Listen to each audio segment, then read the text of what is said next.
चलिए, हम लोग पिछले क्लास में ग्राफ देख रहे थे। तो अगर देखें हम लोग ग्राफ में, तो इन लोगों का ग्राफ हम बता दिए थे, ध्यान में होगा आप लोग को शायद। इनका ग्राफ कैसा आएगा? Equation of straight line passing through origin. नहीं, यानी इनका ग्राफ कैसा आएगा? यहां से हमेशा ग्राफ खींचे। बोलो, दिक्कत है क्या? कल बता चुके हैं हम लोग। यहाँ पर अगर देखा जाए तो ये जो लाइन है हम लोग का, नहीं, ये हम बोले थे कि ये y is equals to M X है, equation of straight line passing through origin. नहीं, तो यहाँ पर अगर तुम देखोगे तो यहाँ पर ये जो लाइन है वो पी ए है, पार्शियल प्रेशर ऑफ ए को रिप्रेजेंट कर रहा है, और ये जो लाइन है ये रिप्रेजेंट कर रहा है एक्स ए को, मोल फ्रैक्शन ऑफ ए को। तो ये ग्राफ हमें बता रहा है कि जैसे जैसे ए का मोल फ्रैक्शन बढ़ेगा, जैसे यहाँ पर ए का मोल फ्रैक्शन क्या है? 0। तो ए का मोल फ्रैक्शन 0, तो ए के द्वारा लगाया गया प्रेशर भी क्या होगा? 0।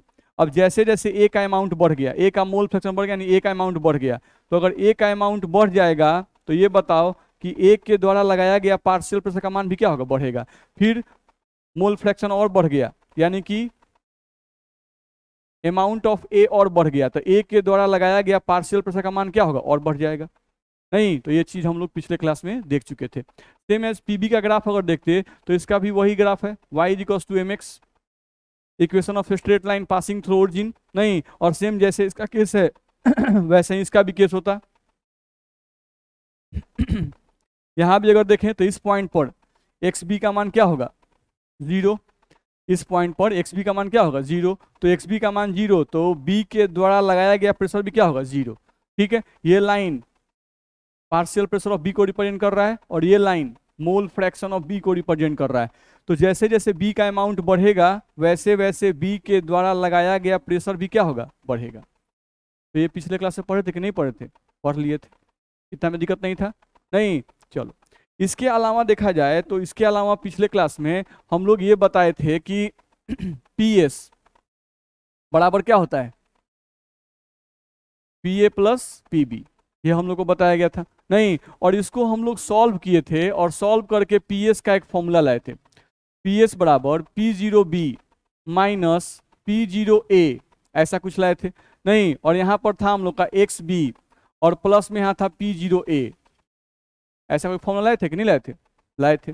नहीं, अब इसका ग्राफ हम लोग खींचना था, तो इसका ग्राफ जब हमको खींचना था तो हम बोले थे कि ये आपको मैच करेगा y is equals to M X plus C. नहीं, तो यहाँ पर अगर सॉल्यूशन के प्रेशर का हमको अगर ग्राफ खींचना है, नहीं, सॉल्यूशन के प्रेशर का अगर हमको ग्राफ खींचना है तो ये भी स्ट्रेट लाइन ही होगा, लेकिन क्या ये ग्राफ ओरिजिन से पास करेगा? नहीं।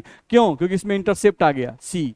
ठीक है, तो यहाँ पर हम लोग बोल सकते हैं कि ये जो ग्राफ होगा ये भी क्या होगा हम लोग का? Equation of straight line, equation of straight line not passing through origin, equation of straight line not passing through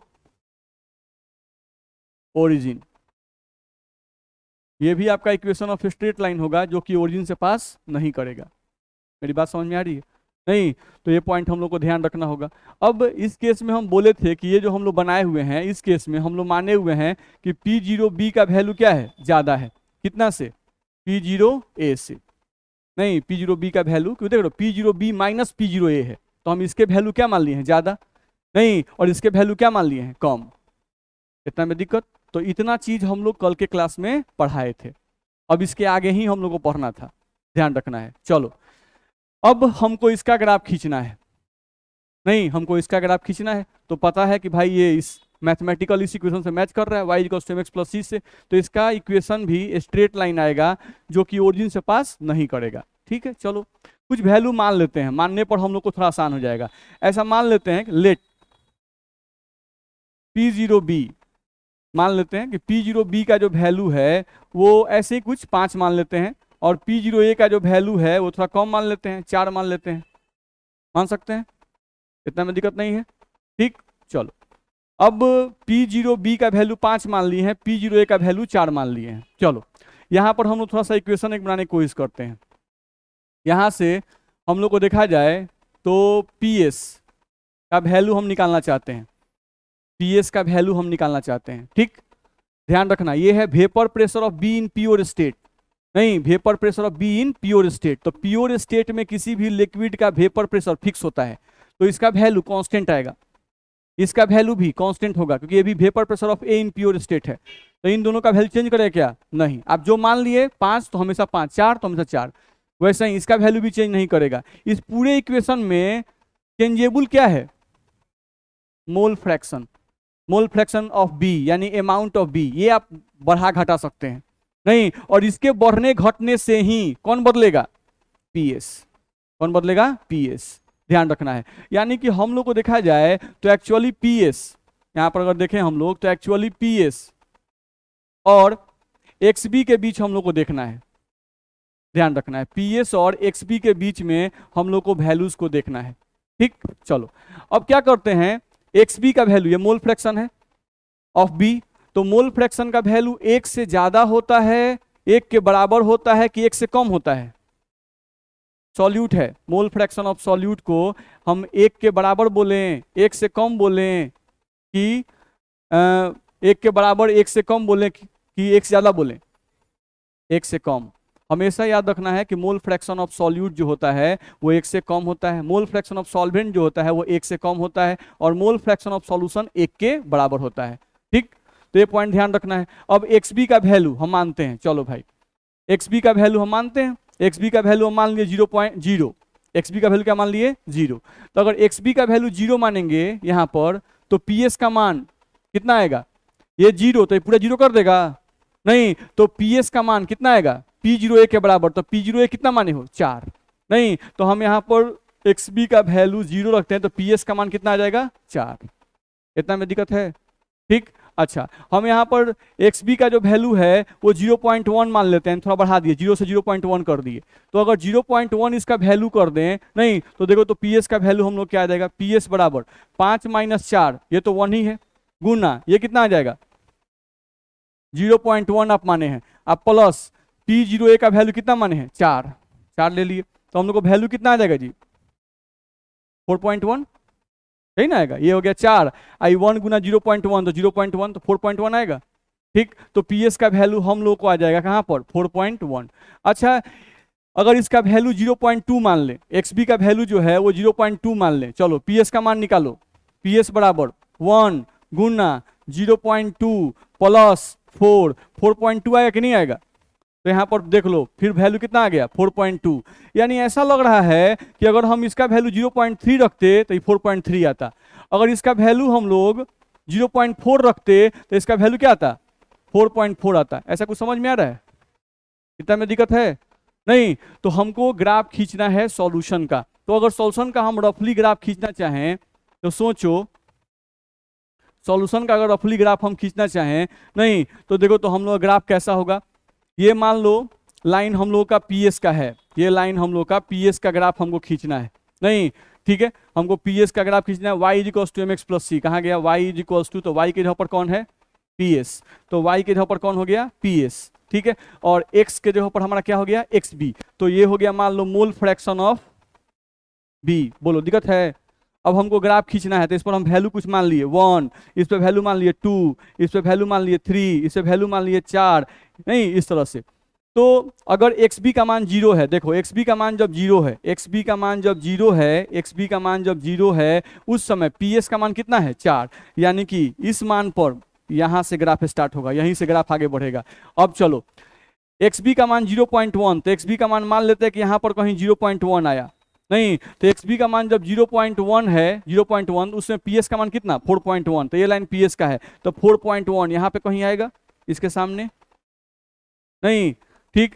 XB का मान 0.2, नहीं तो इसका वैल्यू 4.2, तो इसके ऊपर कहीं आएगा, नहीं इसका वैल्यू 0.3, तो इसका वैल्यू इधर कहीं आएगा। यानी ग्राफ अगर देखें हम लोग, यहाँ से थोड़ा सा हम सुधार लें, इस तरह से थोड़ा सा, ताकि हम लोग का इस तरह से कुछ आता जाए, ऐसे ऐसे ऐसे ऐसे ग्राफ जाएगा, और इसको जब मिलाओगे तो एक स्ट्रेट लाइन बन जाएगा, नहीं। और ये वैल्यू हो गया तुम्हारा 4, ये होगा 4.1, 4.2, 4.3, 4.4, 4.5, 4.6, बढ़ेगा कि नहीं बढ़ेगा? बोलो दिक्कत है? नहीं। तो पीएस का ग्राफ हमारा ऐसा आ सकता है, लेकिन ये ग्राफ देखो ओरिजिन से पास कर रहा है क्या?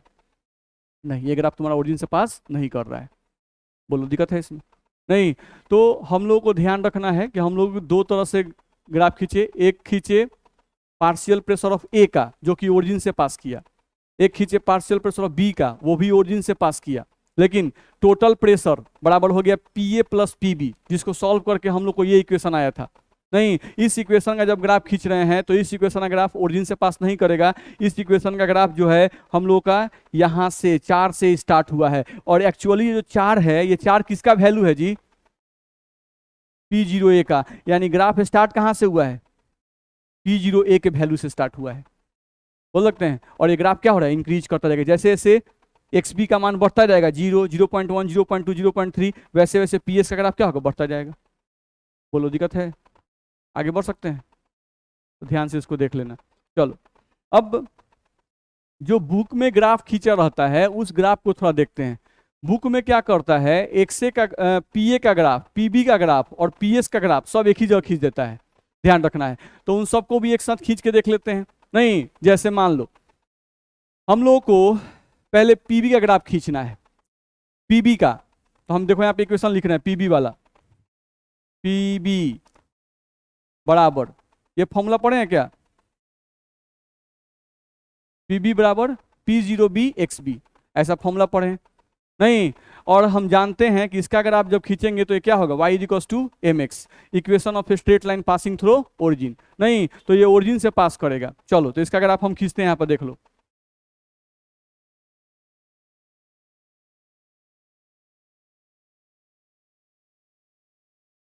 वहां तक हम सटा दिए। नहीं, अब तुमको ध्यान यहाँ रखना है कि ये जो ग्राफ हम लोग खींचे हुए हैं, ये ग्राफ, ये किसका खींचे हम लोग? PB का। किसका खींच रहे हैं? PB, ध्यान रखना है। नहीं, तो PB का ग्राफ ओरिजिन से पास करेगा कि नहीं करेगा? पास करेगा, ओरिजिन से पास करा के दिखा दिए, ध्यान रखना है। ठीक, अब हम लोग केयर करना है कि इस पॉइंट पर हम लोग PB का खींचे हैं, तो इस पॉइंट पर XB का मान क्या होगा? 0। XB का मान क्या होगा? 0। नहीं, इस पॉइंट पर XB का मान 0 होगा, तो इस पॉइंट पर PB का मान भी क्या होगा? 0, ध्यान रखना है। ठीक, अब हम जैसे जैसे इधर बढ़ेंगे, इधर की तरफ जैसे जैसे बढ़ेंगे, XB का मान क्या होगा? बढ़ेगा ना। इधर की तरफ जाएंगे, इधर से इधर की तरफ जाएंगे, तो value of XB mole fraction of B क्या होगा? इंक्रीज की डिक्रीज? इंक्रीज। XB का वैल्यू इंक्रीज करेगा, ध्यान रखना है। नहीं, XB का वैल्यू हम लोग का इंक्रीज करेगा, इधर उधर जाएंगे तो। हम लोग ग्राफ खींच दिए PB का। सेम एज अब हमको PA का ग्राफ खींचना है, तो PA के लिए हम इधर से ग्राफ खींच रहे हैं, इधर से हम ओरिजिन मान रहे हैं किसका? PA का। चलो, PA का इक्वेशन क्या होता हमारा? यही ना था, PA बराबर P0A XA। तो इसका भी equation y equals to mx, equation of straight line passing through origin. नहीं, तो इसका ग्राफ हम खींच रहे हैं। अब इसके लिए ओरिजिन ये मान लिए और ग्राफ को यहां पर ले आए, ध्यान रखना है। नहीं, ग्राफ को हम लोग यहाँ पे लाए। अब ये जो लाइन है हम लोग का, ये किसका है? PA का है। नहीं, इसको थोड़ा मिटा के हम लोग PB को यहाँ ऊपर लिख लें। ये लाइन जो है हम लोग का PB का है। ठीक, चलो, तब इस पॉइंट पर आते हैं, ध्यान से देखो। XB का वैल्यू यहाँ बढ़ रहा है, XB का वैल्यू यहाँ क्या हो रहा है? बढ़ रहा है, बढ़ रहा है, बढ़ रहा है, बढ़ेगा। अच्छा, इस पॉइंट पर आओ, इस पॉइंट पर XA का मान कितना होगा? 0। इस पॉइंट पर XA का मान क्या होगा? 0। नहीं, और इस पॉइंट पर PA का मान भी क्या होगा?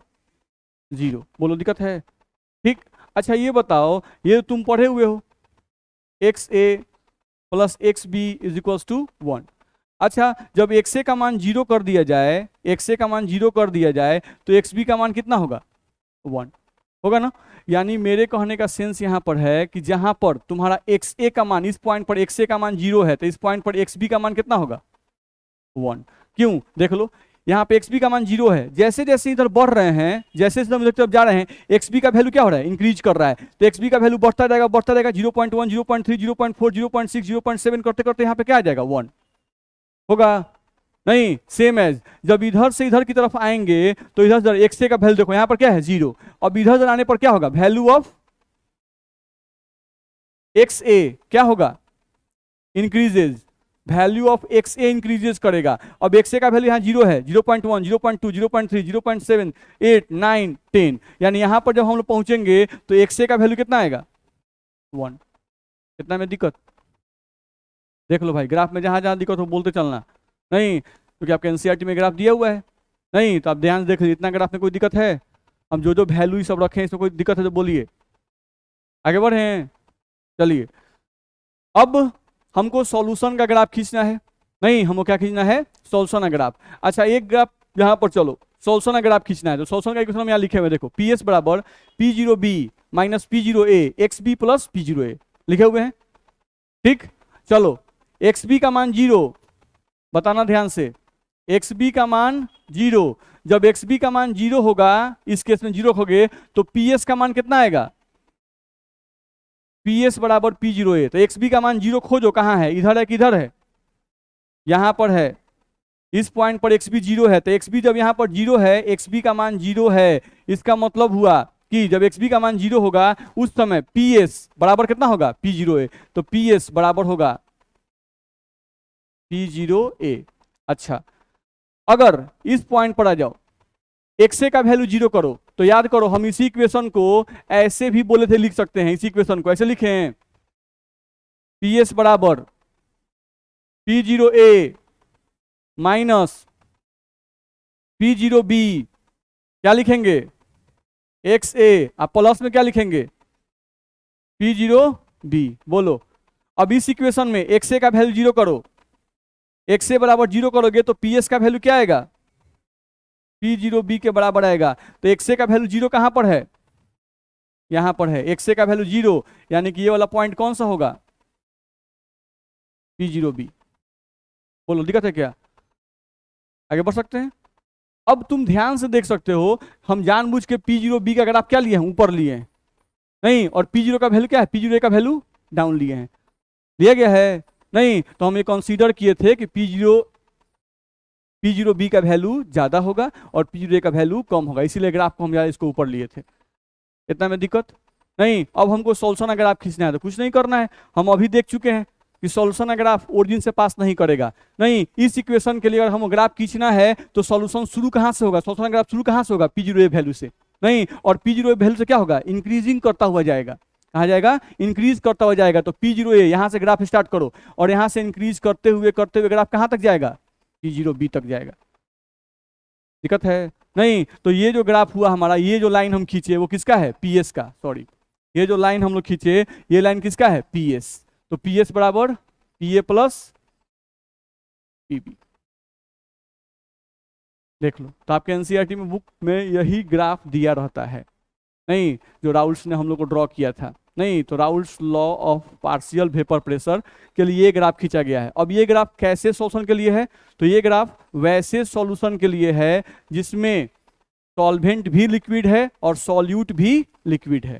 ध्यान रखना है, वैसे सॉल्यूशन के लिए हमारा ग्राफ खींचा गया है। बोलो, दिक्कत है इसमें? ध्यान रहेगा? चलो, तो इस ग्राफ में कुछ ध्यान उतना नहीं रखना है, जैसे आपको इतना समझाया गया उतना नहीं केयर करना है। आपको ध्यान क्या रखना है कि हमको दो ओरिजिन मान लेना है, एक ओरिजिन ये हो गया, एक ओरिजिन ये हो गया। नहीं, हमको इन दोनों का पहले ग्राफ खींचना है, पीबी का पीए का। तो पीबी का ग्राफ स्ट्रेट लाइन होगा जो ओरिजिन से पास करेगा। खींच दीजिए ग्राफ। नहीं, इसका ग्राफ ओरिजिन से पास करेगा जो कि स्ट्रेट लाइन होगा, इसको ओरिजिन मानिए, इसका ग्राफ खींच दीजिए। ध्यान रखना है। नहीं, हम इसका ग्राफ खींच दिए, अब सॉल्यूशन ग्राफ खींचना है तो क्या करेंगे? इसके पॉइंट से इसके पॉइंट को मैच कर दीजिए, सॉल्यूशन ग्राफ खींचा गया। दिक्कत है? नहीं, बाकी जो बातें हम समझाए आपको समझाने के लिए थी, लेकिन कोई कहता है कि राउल्स के लिए पार्शियल वेपर प्रेशर ग्राफ खींचो। नहीं, तो पार्शियल वेपर प्रेशर का मतलब सॉल्वेंट ए लिक्विड का ग्राफ खींचो, सॉल्वेंट बी लिक्विड का, सॉरी सॉल्यूट बी लिक्विड का ग्राफ खींचो, और लास्ट में सॉल्यूशन ग्राफ खींचो। तो सॉल्वेंट का ग्राफ भी ओरिजिन से, सॉल्यूट का ग्राफ भी ओरिजिन से, और इसका ओरिजिन से नहीं पास करेंगे, दोनों को मिला देंगे तो हमको मिल जाएगा। मिलेगा कि नहीं मिलेगा? और ये भी हमको समझ में आ रहा है कि जहां पर बी 0 होगा वहां ग्राफ पी जीरो से स्टार्ट होगा, और जहां पर हम लोग का, सॉरी, जहां पर एक्स ए का वैल्यू 1 होगा, एक्स ए का वैल्यू क्या होगा? 1। इस इक्वेशन में सॉरी, इसमें एक्स ए का वैल्यू 1 रखेंगे, नहीं, और सबका वैल्यू रखेंगे, तो हम लोग का ग्राफ क्या होगा? यहां से ही स्टार्ट होगा, और यहां से स्टार्ट कहां जाएगा? यहां तक जाएगा। दिक्कत है? अब इस पॉइंट में कहीं भी कोई क्वेश्चन हो या कुछ भी दिमाग में आ रहा हो तो पूछिए, बोला जाए। मतलब कोई कंफ्यूजन हो तो पूछ लीजिए। पूछना है कुछ, आगे बढ़े, चलिए। तो ये हम लोग का राउल्स लॉ का ग्राफ था, ध्यान रखना है, तो ये ग्राफ आपको ध्यान में रखना होगा। चलो आगे बढ़े हम लोग। देखो तो हम लोग को पार्शियल वेपर प्रेशर कैलकुलेट करना है, partial vapour pressure of A calculate करना था। तो हम लोग को राउल्ट साहब ने एक फॉर्मूला बताया था, वो फॉर्मूला क्या बताया था, नहीं अकॉर्डिंग टू राउल्ट अगर हम लोग बात करें, अकॉर्डिंग टू राउल्ट अगर हम बात करें, नहीं तो पार्शियल वेपर प्रेशर, अगर पार्शियल वेपर प्रेशर कैलकुलेट करना है तो हम लोग को फॉर्मूला क्या बताया राउल्ट साहब ने कि पी ए बराबर P0A एक्स ए, नहीं और पी बी बराबर P0B एक्स बी, यही ना फॉर्मूला बताया गया है। राहुल साहब ने पार्शियल वेपर प्रेशर कैलकुलेट करने का यही फॉर्मूला हम लोग को बताया है, ठीक। अब एक दूसरे साइंटिस्ट आए डाल्टन साहब, नहीं डाल्टन साहब ने कहा कि पार्शियल वेपर प्रेशर को एक और फॉर्मूला से कैलकुलेट किया जा सकता है, पार्शियल वेपर प्रेशर को एक और फॉर्मूला से कैलकुलेट किया जाता है। वो क्या है, देखो तो partial pressure of A is equals to P S X dash A, नहीं यहां पर क्या लिखा हुआ है एक्स ए, और यहां पर क्या लिखा हुआ है एक्स डैश ए। अब एक्स डैश ए का मतलब क्या है भाई, दोनों में डिफरेंस है।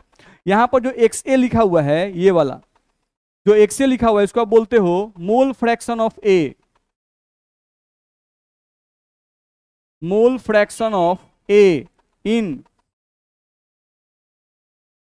सॉल्यूशन फेज, इसको बोला जाता है mole fraction of A in solution phase. और यहां पर जो हम एक्स डैश ए लिखे हैं, इसका मतलब है mole fraction of A in vapour phase, ध्यान रखना है। यहां पर जो हम एक्स बी लिखे हैं, ये है mole fraction of B in solution phase,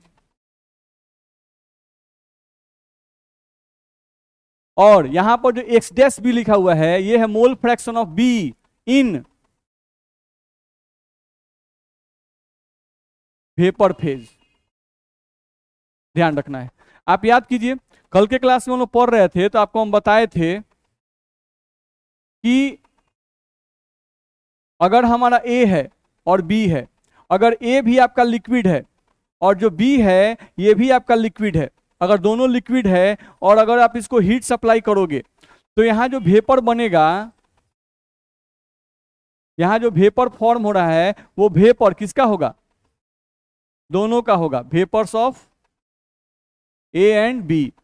ये जो वेपर बनेगा वो ए का भी बनेगा और बी का भी वेपर बनेगा, ऐसा बोला गया था, नहीं क्योंकि ए भी लिक्विड है बी भी लिक्विड है, हीट करेंगे तो ए भी वेपर बनाएगा बी वेपर बनाएगा, तो यहाँ जो वेपर बनेगा वो ए का भी बनेगा और बी का भी बनेगा। अब मान लो कोई बोल दिया कि भाई ए का जो मोल है वो 3 मोल है, ये कितना मोल है 3 मोल, और ये जो बी है ये है आपका 2 मोल, ठीक है। तो ये सॉल्यूशन में है, ए का मोल कितना है 3 मोल और बी का मोल कितना है 2 मोल। नहीं अब कोई बोलता है कि भाई एक्स ए निकालो, मोल फ्रैक्शन ऑफ ए निकालो, तो मोल फ्रैक्शन ऑफ ए कितना होगा 3 मोल ऑफ ए बटा मोल ऑफ सॉल्यूशन, तो 3, अब मोल ऑफ सॉल्यूशन 3 और 2 5, तो हम यहाँ लिखे 3/5। मोल फ्रैक्शन ऑफ बी कोई पूछता है क्या लिखेंगे 2/5, नहीं तो ये हुआ मोल fraction of A in solution, ये हुआ मोल fraction of B in solution. अब मान लो कि जब हीट किए होगे तो ए का 3 मोल में से हम मान लेते हैं कि इसका जो है 2 मोल वेपर में कन्वर्ट कर गया, यानी वेपर में यहाँ पर 2 मोल ए है, नहीं और इसका 2 मोल में से 1 मोल कन्वर्ट कर गया, तो इसका मान लेते हैं कि वेपर में कितना मोल है 1 मोल बी है, मान लिए हैं। कुछ भी हो सकता है, नहीं हो सकता है कि इसी का 1 मोल कन्वर्ट करे, इसका 2 मोल कन्वर्ट कर जाए पूरा, हो सकता है, ध्यान रखना है। लेकिन हम मान लिए कि ए का शुरू में था सॉल्यूशन में 3 मोल, और हीट किए तो इसका ए मोल का 3 मोल में से 2 मोल वेपर आ गया, और इसका 2 मोल में से 1 मोल वेपर आ गया। अब चलो वेपर फेज में मोल फ्रैक्शन ऑफ ए निकालना है, तो एक्स डैश ए का वैल्यू निकालेंगे कितना होगा 2/3, और कोई बोलता है एक्स डैश बी का मान निकालो, तो एक्स डैश बी का वैल्यू कितना होगा मोल ऑफ बी बटा mole of solution in vapour phase, तो 2 और 1 3, तो 1/3। समझ में कुछ आ रहा है, इसमें दिक्कत है नहीं। हम लोग को ध्यान रखना है mole fraction of A in solution phase को रिप्रेजेंट करता है एक्स ए से, मोल fraction of B in solution phase को रिप्रेजेंट करेगा एक्स बी से, और वही जब वेपर फेज में आएगा तो उसमें डैश लगा देगा X dash B X dash A. दिक्कत है नहीं, तो वेपर फेज का जब निकालने के लिए कहेगा तो वेपर फेज का अमाउंट देगा कि भाई वेपर फेज में ए का अमाउंट कितना है, वेपर फेज में बी का अमाउंट कितना है, तो मोल फ्रैक्शन नहीं निकल जाएगा, निकल जाएगा। सॉल्यूशन फेज जब निकालने के लिए कहेगा तो सॉल्यूशन फेज में देगा कि सॉल्यूशन में ए का अमाउंट कितना है, सॉल्यूशन में बी का अमाउंट कितना है, और सॉल्यूशन में ए और बी का मोल फ्रैक्शन निकालो तो निकलेगा कि नहीं निकलेगा, निकल जाएगा। जो पूछेगा उसके बारे में जरूर कुछ ना कुछ इंफॉर्मेशन आपको देगा, ध्यान रखना है, तो उस वक्त से निकलेगा हम लोग का। ठीक, तो पार्शियल वेपर प्रेशर कैलकुलेट करने का दो फॉर्मूला हम लोग के पास आया, एक राउल्ट साहब ने दिया और एक डाल्टन साहब ने दिया। नहीं, इन फॉर्मूला, इसको हम बोलते हैं डाल्टन्स लॉ, इसको हम लोग क्या बोल रहे हैं, डाल्टन्स लॉ। तो डाल्टन साहब ने हम लोग को एक फॉर्मूला दिया, तो डाल्टन साहब का फॉर्मूला क्या था, partial pressure of A is equals to PS में टोटल प्रेशर और mole fraction of A in vapour phase. ठीक, same as partial pressure of B का वैल्यू हम लोग को ये ध्यान रहेगा।